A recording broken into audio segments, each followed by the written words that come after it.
غیر کی ہم دو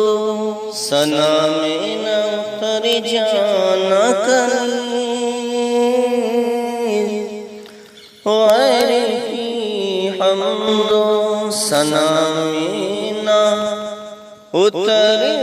جانا کنیز۔ یعنی مشت زنی کی نحوستیں، ان کی برائیاں کیا کیا ہیں؟ تو سب سے پہلے یہ کہ یہ تو فعل حرام اور فعل ناپاک ہے، اور حدیث پاک میں ایسا کرنے والے کے اوپر اللہ تبارک و تعالیٰ کی لعنت آئی ہے، یعنی جو شخص ایسا کرے گا اس پہ اللہ تبارک و تعالیٰ کی لعنت ہے، اور یہ شخص جہنم کا حقدار بھی ہے۔ جیسے کہ اعلیٰ حضرت امام اہل سنت نے فتاوی رضویہ شریف میں فرمایا کہ اس شخص پہ اللہ تعالیٰ کی لعنت ہے اور یہ کام حرام اور جہنم میں لے جانے والا ہے۔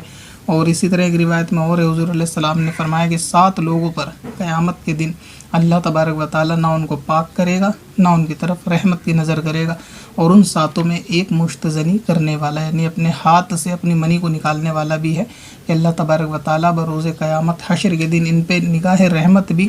نہیں کرے گا، اور ان کو حکم ہوگا کہ جہنم میں یعنی چلے جاؤ، ان کو جہنم میں جانے کا حکم ہوگا، اللہ تعالیٰ ان کی طرف رحمت سے نہیں دیکھے گا۔ تو اسی لیے مشتزنی کرنے یہ 7 جو فرمایا، اس کے اندر اور بھی لوگ ہیں۔ ایک تو اس میں مشتزنی، کیونکہ ویڈیو اس کے بارے میں مشتزنی کرنے والا ہے، اس میں یہ بھی ہے کہ بدفعلی کرنے والا، یعنی مرد اور مرد کے ساتھ بدفعلی کرنے والا، یا یہ کہ پڑوسی کی بیوی سے زنا کرنے والا بھی اس کے اندر جو ہے وہ شامل ہے۔ تو یہ کہ اس پہ اللہ تبارک و تعالیٰ کی رحمت نہیں ہوگی، اور باقی اس کے جو دیگر نقصانات ہیں وہ بھی حکماء نے اور بزرگوں نے فرمائے، مثلا یہ کہ ایک بار مشتزنی کرنا 100 مرتبہ ہم بستری کرنے کے قائم مقام ہوتا ہے، یعنی جتنی طاقت آدمی کی ایک بار ہم بستری کرنے میں جاتی ہے، یعنی 100 بار ہم بستری کرنے میں جاتی ہے مشتزنی سے، وہ ایک بار میں ہی وہ ساری طاقت جو ہے وہ ضائع ہو جاتی ہے۔ پھر اس کے جو ہے جسمانی جو نقصانات ہیں وہ الگ ہیں، جیسے یہ کہ ڈاکٹر کی تحقیق اس بارے میں بہت زیادہ ہو بھی چکی ہے اس کے نقصان کے بارے میں، کہ یہ دھیرے دھیرے یعنی اس میں بندے میں نیگیٹیوٹی بھی زیادہ بڑھتی ہے، اور پھر وہ چڑچڑاپن اس کے اندر زیادہ آتا ہے، اور یہ کیفیت اتنی رہتی ہے کہ بندے کو خودکشی پر بھی جو ہے نا وہ ابھارتی ہے، کہ پھر اس کا کسی صورت یعنی کسی بھی طریقے سے اس کو اس میں آرام نہیں ملتا، اور وہ بہت زیادہ چڑچڑاپن معاشرے میں رہتا ہے اپنے بالکل تنہا، اور پھر آخر کار وہ مرنے تک پہ بھی آمادہ ہو جاتا ہے۔ دوسرا یہ کہ جسمانی دیکھا جائے تو یہ بندے کو پاگل پن کی طرف بھی لے جاتی ہے، یعنی جو اس کام کا عادی ہوگا اس کی بھولنے کی طاقت جو ہے زیادہ، یعنی یاد کرنے کی طاقت اس کی زیادہ گھٹ جائے گی، اس پہ بہت زیادہ ایفیکٹ پڑتا ہے، اور اس کی یاد کرنے کی چھمتا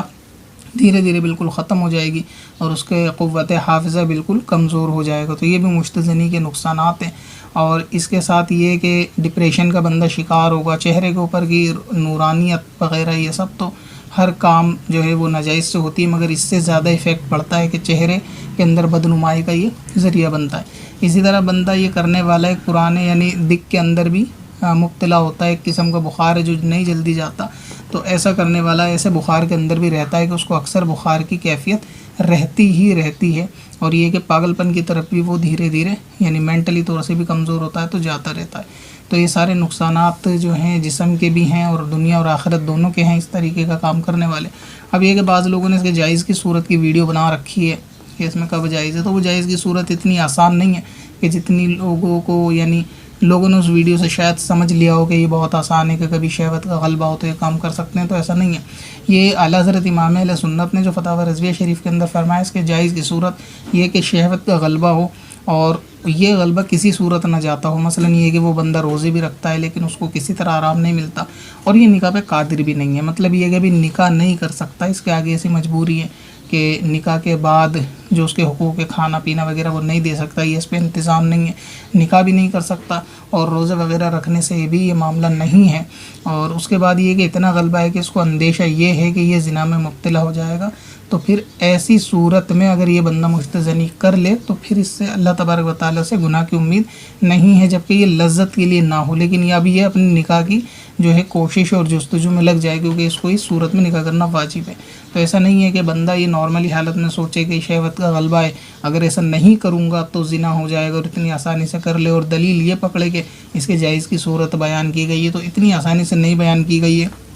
جب ایسے شخص پہ نکاح کرنا واجب ہے تو اس کو چاہیے کہ وہ پھر نکاح کی جستجو میں لگ جائے کہ کسی طرح وہ صورت نکالے کہ وہ اپنا جو ہے وہ نکاح کر لے. باقی یہ کہ کام حرام اور جہنم میں لے جانے والا ہے. جو ایسا کرتے ہیں ان کو سچے دل سے توبہ کرنی چاہیے کہ توبہ کے بعد تمام گناہ یہاں تک کہ شرک اور کفر بھی مٹ جاتا ہے. تو یہ حرام کام کا گناہ بھی انشاءاللہ تعالیٰ توبہ سے اللہ تعالیٰ کی رحمت سے واسع امید ہے کہ مٹ جائے گا، جبکہ توبہ سچی ہو. اور توبہ کی شرائط میں یہ بھی ہے کہ جس کام سے توبہ کی جائے آئندہ اس کو نہ کرنے کا ارادہ بھی کیا جائے. توبہ اس معنی میں پوری توبہ ہوگی کہ اللہ تعالیٰ یہ کام جو میں نے آج تک کیا تو اس سے میں سچی توبہ کرتا ہوں یا کرتی ہوں اور آئندہ اس کو نہیں کروں گا. اور اللہ تعالیٰ کی بارگاہ میں پچھلے کیے پر رو رو کے بندہ معافی بھی مانگے اور اللہ تعالیٰ سے صحت یاب ہونے کی دعا بھی کرے تو انشاءاللہ تعالیٰ اس کے گناہ جو ہیں وہ مٹ جائیں گے اس کام سے. جان سید